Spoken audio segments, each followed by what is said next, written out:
What is good, Internet? I'm David from the No Justice Network, and welcome to another installment of the Hero Database, a series where we take a look at various heroes from across all comics, giving you a quick look at their origins, abilities, and a few fun facts that you may not have known about. Today, we will be taking a look at Gwendolyn Stacy, aka Spider-Gwen.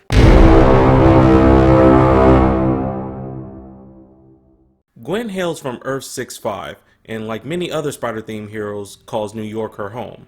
Her mother, Helen, passed away at some point early in Gwen's life, leaving her and her father, NYPD Captain George Stacy, alone. Gwen would later develop a friendship with her next-door neighbor, Peter Parker, an introverted genius. The two would later attend Midtown High, where around this time Gwen had been bitten by a radioactive spider and gained her spider powers. Upon gaining her new abilities, Gwen wouldn't immediately become a superhero. She would instead use her abilities selfishly by attending a talent show, much to the chagrin of Captain Stacy. While Spider-Woman was gaining notoriety, she gained a fan in Peter. You see, Peter was a target for constant bullying in school, and while Gwen was a source of support, he still was very troubled. Wanting to be seen as special like his idol Spider-Woman, Peter created a serum that would give him superpowers as well.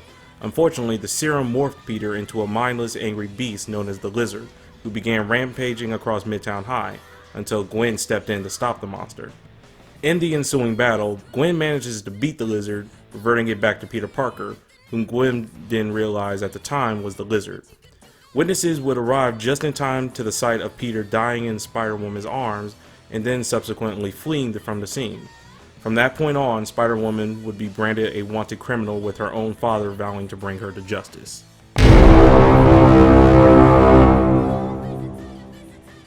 Gwen possesses the standard set of powers of a would-be Spider-themed hero, that even mirror the abilities of Earth 616's Spider-Man. Super strength, being capable of lifting 10 tons, super speed, superhuman stamina, and of course a spider sense. Oddly enough though, Gwen's spider sense is comparatively weaker than other spider heroes, proving to be unreliable at times in its ability to detect would-be threats to Gwen, allowing enemies to get the drop on her. However, Gwen lost these powers during a crossover story called Spider-Women while facing Earth 65's Cindy Moon. Gwen later gained possession of the Venom symbiote, which simulates her old powers on top of giving her a few new ones. Now, in addition to her previously mentioned powers, she can use the symbiote to replicate regular clothing, break into tiny little spiders that can act as trackers or an early warning system.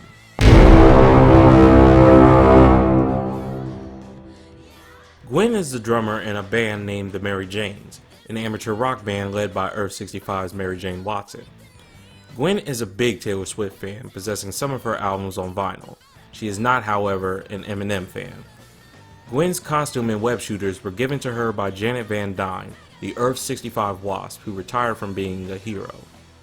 Gwen learned most of her fighting moves from kung fu movies, though trained fighters have pointed out how amateurish she is. Originally, Gwen wasn't supposed to have her own solo series. The original plan was to have her appear in the Spider-Verse event and then give the character Spider-Ham his own solo run, but due to fan popularity, Spider-Gwen was given her solo run instead.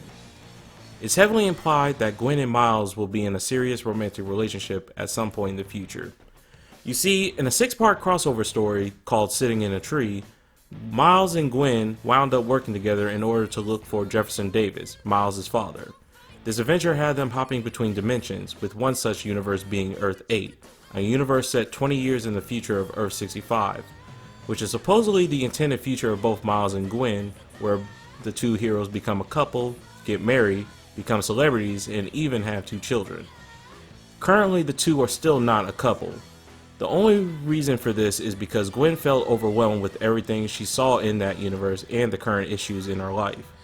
Gwen states that if there was ever to be something between them, it would need to feel like it was theirs and not a relationship preordained by fate. And so the two agreed to just be friends, for now. With that, we conclude this episode of the Hero Database. We hope you enjoyed this video, and if there are any heroes you want us to cover in the future, be sure to sound off in the comments below and hit the subscribe button so that you don't miss out on any content in the future. This is David from the No Justice Network, signing off. Deuces. It's all you got. You gotta face the tiger, face the tiger.